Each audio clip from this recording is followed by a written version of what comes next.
अभी कहा गया नेहरू के कारण कश्मीर यहां है, नेहरू जी न होते तो शायद ये बिल ही नहीं आता और कश्मीर होता ही नहीं, इस तरह से कहा।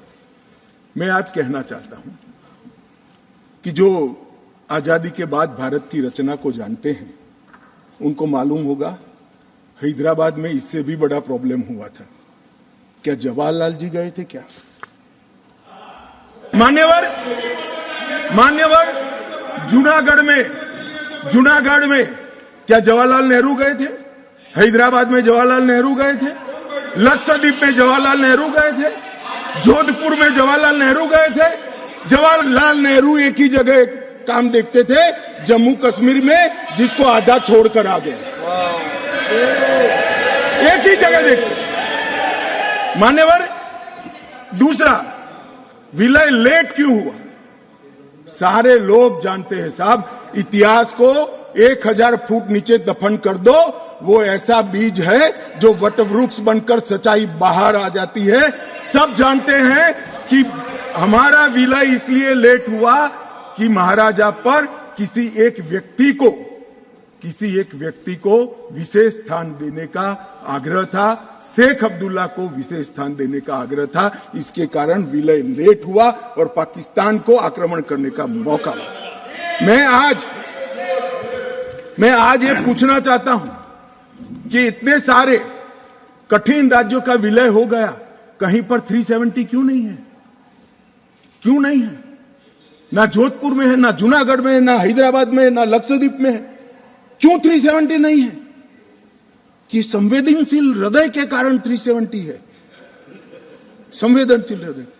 मान्यवर, कंडीशन किसने रखी? किसने स्वीकार की? इतिहास जवाब मांगता है, देश की जनता जवाब मांगती है, जवाब देना पड़ेगा। भाग नहीं सकते इतिहास से कोई। किन्होंने? पंडित नेहरू ने मतलब अपनी लाइफ दे दी।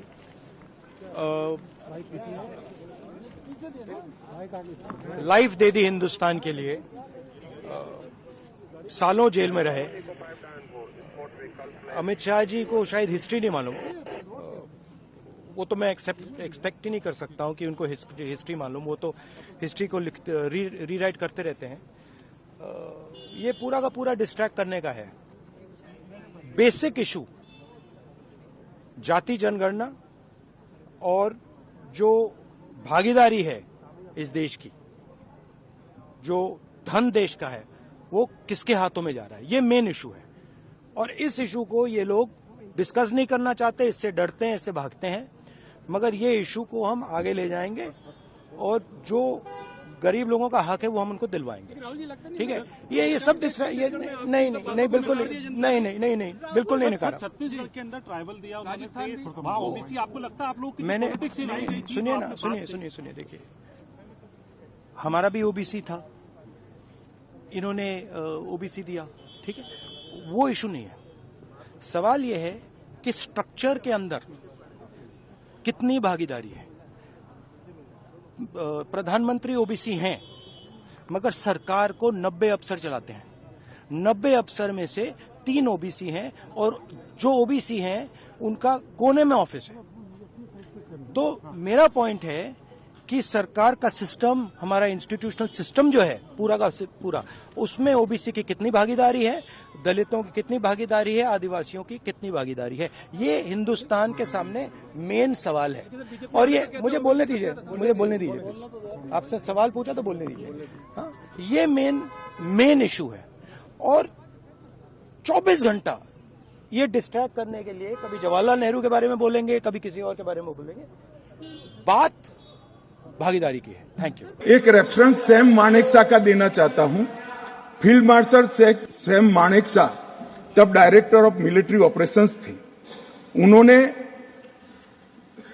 एक जगह पे कहा है कि कबीलाई हमलावर आक्रामक और लूट मचा रहे थे, तब चर्चा में ही व्यस्त थे। मैं व्यक्ति का नाम देना नहीं चाहता वरना खड़े हो जाएंगे। तब एक मीटिंग में सैम मानेकशॉ मौजूद थे।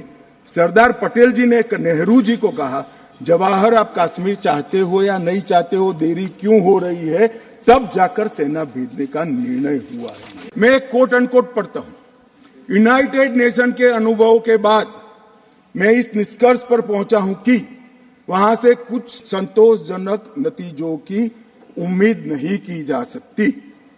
मुझे सीज फायर करना अच्छा फैसला लगा, लेकिन इस मसले को ठीक से हम नहीं निपट पाए, नहीं परख पाए। हम सीज फायर पर और विचार करके बाद में निर्णय करना चाहिए था। हालांकि ये सब भूतकाल की गलतियां हैं। ये जो कोर्ट है किसी और का नहीं है, जवाहरलाल नेहरू का है। अब उनको तो मानोगे या नहीं मानोगे कि उन्होंने गलती की है, स्वीकार करी है। और साहब एक मिनट सोर्स भी बता देता हूं, Nehru memorial museum and library, Jawaharlal Nehru connection, JNSG 143 part 1। अरे भाई स्वयं नेहरू कह रहे हैं मेरी गलती थी, क्यों इतना पकड़ कर रखा है पूंछ। एक बात सर्वविदित है, अगर असमय सीज फायर नहीं होता, सीज फायर असमय नहीं होता तो आज पाक ऑक्यूपाई कश्मीर नहीं होता। अब पत्रों का जिक्र कर रहे हैं, किसी अंग्रेज सेनापति ने देखा, मैं जरूर देखूंगा इसको, अगर लिखा है तो देखना चाहिए। परंतु अफसर कुछ भी कहे, देश का प्रधानमंत्री का देश की जमीन के लिए संवेदनशीलता होना चाहिए या नहीं होना चाहिए। मान्यवर, इतना छोटा सवाल है। हमारी सेना जीत रही थी, वो भाग रहे थे, 2 दिन रुक जाते, पूरा पाक ऑक्यूपाई कश्मीर तिरंगे के तले आ जाता। क्यों किया?